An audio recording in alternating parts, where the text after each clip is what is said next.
CJP പ്രതിഷേധം വ്യാപിക്കുന്നതിനിടയിൽ ഇപ്പോൾ social media അക്കൗണ്ടുകൾ അരിച്ചു പെറുക്കി ദില്ലി പോലീസ് 480 സോഷ്യൽ മീഡിയ അക്കൗണ്ടുകൾ ഇപ്പോൾ ബ്ലോക്ക് ചെയ്തിട്ടുണ്ട്. ഈ അക്കൗണ്ടുകളെല്ലാം തന്നെ പാകിസ്ഥാൻ നിയന്ത്രിക്കുന്ന സോഷ്യൽ മീഡിയകളായിരുന്നു.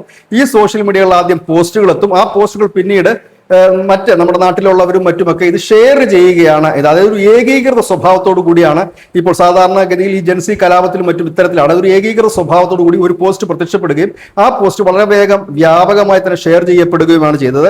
ഇത്തരത്തിലുള്ള 480 സോഷ്യൽ മീഡിയ അക്കൗണ്ടുകളാണ് ബ്ലോക്ക് ചെയ്തിരിക്കുന്നത്. ഈ പോസ്റ്റുകൾ ഷെയർ ചെയ്യപ്പെട്ടവരും ലേക്കും അന്വേഷണം നീങ്ങുന്നുണ്ട് എന്ന് ദില്ലി പോലീസ് അറിയിച്ചിരിക്കുന്നു. കാരണം ഇത് വിദേശത്ത് നിന്ന് നിയന്ത്രിക്കുന്ന ഒരു സോഷ്യൽ മീഡിയ അക്കൗണ്ടുകളാണ്. അതുവഴി നമ്മുടെ രാജ്യത്തുള്ള സോഷ്യൽ മീഡിയ അക്കൗണ്ടിലേക്ക് അത് എത്തിക്കുക, അവിടെ നിന്ന് ഇത് വളരെ വേഗം പ്രചരിപ്പിക്കുക. ഇതാണ് പുതിയ രീതി.